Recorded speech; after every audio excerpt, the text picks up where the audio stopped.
제가 왜 유튜브 하면서 우리 집 콘도 있잖아요. 물론 제가 뭐 몇 개 관리하는 방도 있지만 그 우리 집 콘도 라오스 마음 좋은 아저씨 그 문땡 아저씨가 제가 1년이면 방을 많이 채워주죠. 비수기에도 한 달 살기 오시는 분들 방을 많이 채워드리는데 고맙잖아요. 문땡이 아저씨가 나한테 해준 게 뭔지 아세요? 2년 넘게 우리 집 도배 금박지 도배 해준 거고요. 집세 주는 날 우리 집에 냉장고가 작다 그랬더니 냉장고 좀 큰 거로 바꿔준 게 그게 제가 2년 동안 방 수십 방을 채워준 거에 대한 라오스 사람들의 소박한 표시였단 말이에요.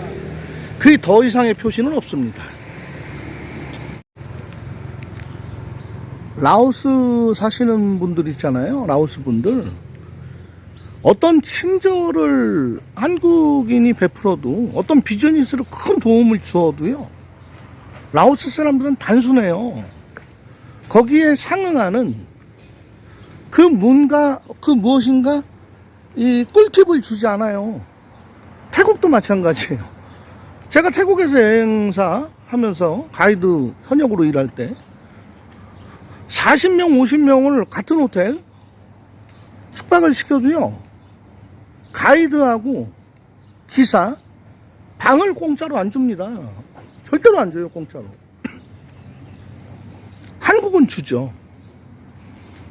그런데 라오스 사람들이 한국인하고 어떤 그 인연을 사바이디 소중하게 생각해서 안녕하세요. 소중하게 생각해서 뭐 엄청난 걸 베풀었고 그 베푼 거는 내가 특별했기 때문에 나한테만 주었다라고 이야기하는 것은 많은 분들이 그 오해를 받을 수가 있는 거예요. 아무나 그렇게 하지 않습니다. 라오스에 우리 정부에서 이번에 충청남도 경찰청에서 순찰차 열몇 대를 라오스에 기증하잖아요. 라오스에서는 뉴스에도 안 나요. 라오스 사람들은 기억조차 못합니다. 그것을 왜 알려고 하지도 않아요. 라오스에서 그것을 언론에 보도하는 일이 없으니까요. 자, 부산 연제구 소방서에서 구급차를 많이 줬어요. 또 부영건설 이중근 회장님이 버스 400대를 신형차를 기증을 하셨어요. 그런데도 여기 사람들은 몰라요. 그것을. 라오스 이민국을 한국이 지어줬어요. 엄청나게 큰 건물을. 신청사. 한국인에게 어떤 특혜 없습니다. 경찰병원 한국이 지어줬죠.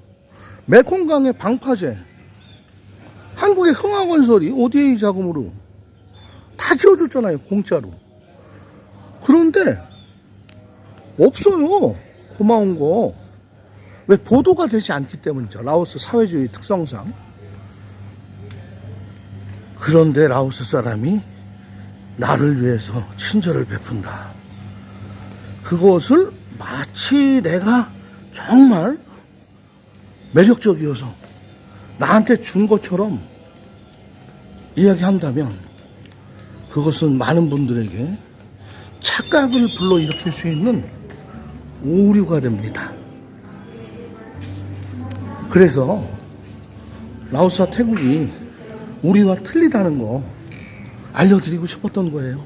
매번 이야기했지만 아직도 그런 것들을 그대로 믿는 분들이 있어요. 그런 거 믿지 마세요. 와서 직접 경험해 보시면 한 달만 살아보시면 악 하고 하실 일입니다. 네, 활기찬 월요일 시작하시겠네요. 이번 6월 10일부터 15일까지 좋은 일들만 있으시옵소서. 지금도 라오스나 태국에 캄보디아에 한국인이 오시면 현지 분들이 한국인들을 굉장히 환영하고 뭐 한국인이면 다 되는 듯한 그런 느낌으로 알고 계시는 분들이 많아요. 지금은 동남아시아에 한국인들이 몇만 명이 나와 있어요. 필리핀 빼고요. 필리핀은 엄청나고요. 베트남엔 뭐 더 엄청나죠. 뭐 라오스, 태국만 얘기할게요. 몇만이 나와 있는데 너무 한국인이 흔하다 보니까 한국인에 대한 그 선호도가 옛날 한 10여 년 전보다 많이 못해요. 한국 분들을 이제 많이 대했잖아요. 그렇게 본인이 와서 정말 매너 있고 깔끔하고 그런 이미지로 다가서면 모를까?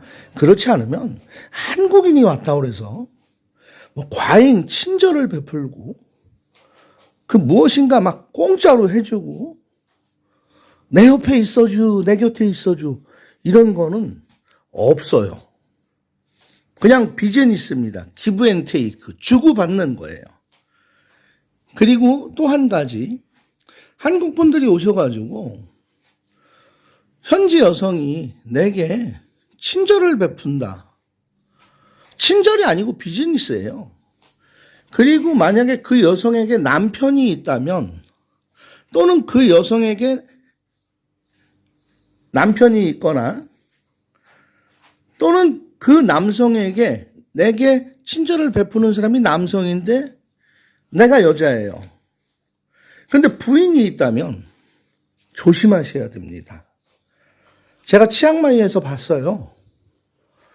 방콕에서 군 장교인 남편을 둔 태국 여성과 비즈니스 관계로 만나가지고 어떻게 하다 보니까 좋아졌어요. 서로 돕고 도움을 주고받고 하다 보니까 비즈니스로. 게다가 이제 치정으로 간 거예요. 태국인 남편이 권총 들고 와서 공포 쏘고 뭐 집에다 쏘고 운 좋게 어떻게 도망가는데 성공을 해서 치앙마이 가서 살고 있어요, 지금. 조심하셔야 됩니다. 그리고 한국 사람들이 오면 내가 받는 이런 환대를 당신들도 받을 수 있어 라고 이야기하는 사람이 있으면 그 진실을 들여다볼 줄 아셔야 돼요. 근데 이제 저처럼 해외 생활을 좀 오래 한 사람들은 탁 듣거나 보면 알죠. 어그로를 끌어간다. 조금 과장해서, 많이면 많이 가지고 과장을 해서 자신의 어떤 이익을 찾기 위해서 그렇게 이야기한다. 그것을 보는 사람들은 나도 가면 그렇게 할 수 있겠네. 나도 충분히 그런 도움을, 그런 친절을 받고 그런 여성을 만날 수 있겠네라고 망상을 심어주게 되는 거죠. 정말 위험합니다. 조심해 주셔야 됩니다. 라오스 사람들, 태국 분들 단순해요. 한국 사람들처럼 내가 이러한 행위를 지금 했다. 이 행위에 대해서 전개가 될 것이고 전개가 되면 피해자가 나올 것이고 그러면 당국에서 수사를 할 것이고 내가 조사를 받아야 되고 내가 처벌을 받아야 되고 내가 감옥에 갈 수도 있고 또 보상도 해줘야 된다. 이런 생각을 해서 한국에 살 때 한국 분들은 많이 짜이엔yen 누르고 살죠. 성인이라는 게 뭐예요?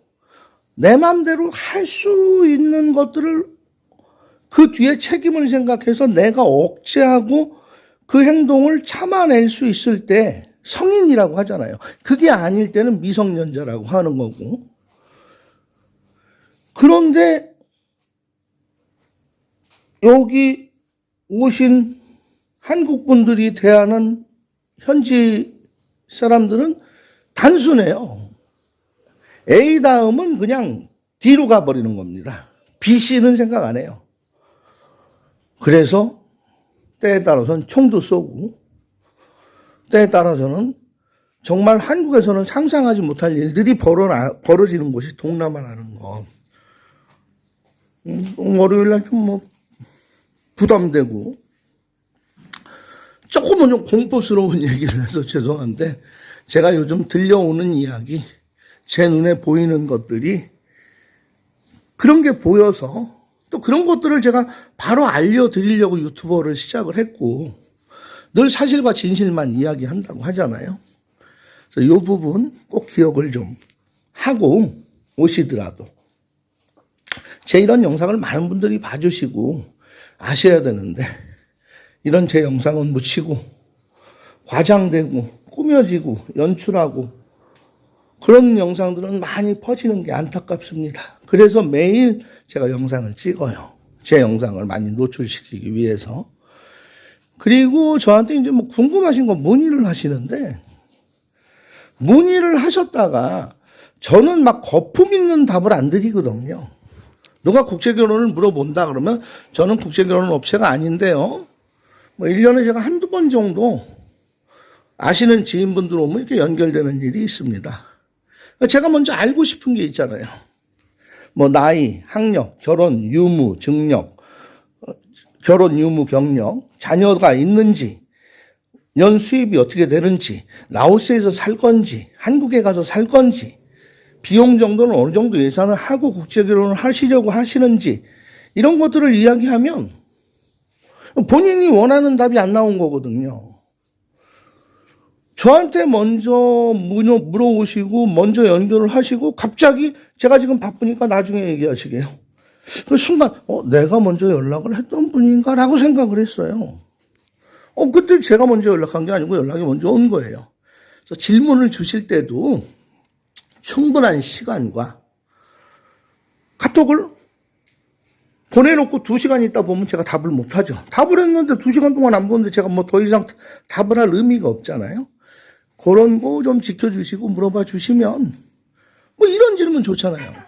라오스 비엔티엔에 가도 교회가 있나요? 한국인들 거주하는 주택에? 제가 바로 답변 드리죠. 예, 제 집 주변에 3분 거리에 무슨 교회 있고 5분 거리에 무슨 교회 있습니다. 7분 거리에는 뭐 예수교 장로교 교회가 있습니다. 뭐 이런 질문 좋잖아요. 그래서 물론 뭐 대한민국 사시다 보니까 현지가 궁금해서 물어볼 만한 채널이 마땅치 않아서 저를 택해서 물어봐 주시는 거 감사하고요.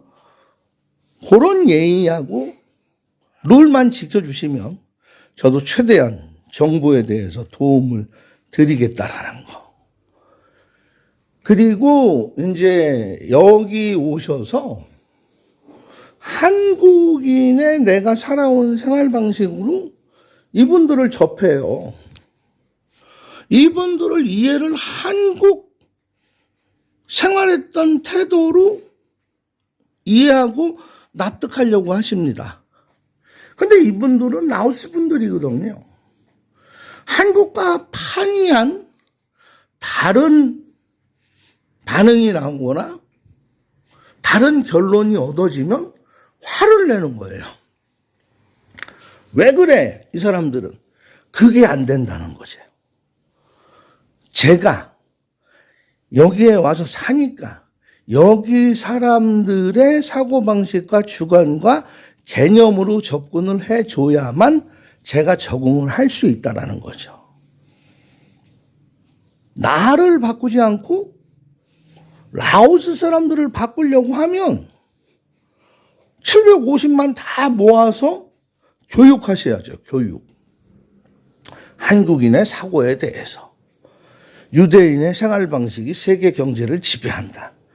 한국인의 지식과 경제 경험들이 동남아시아, 동북아시아를 지배할 것이다. 이런 교육을 하셔야 되는데 그게 불가한 일이잖아요. 지금도 카톡이 오네요.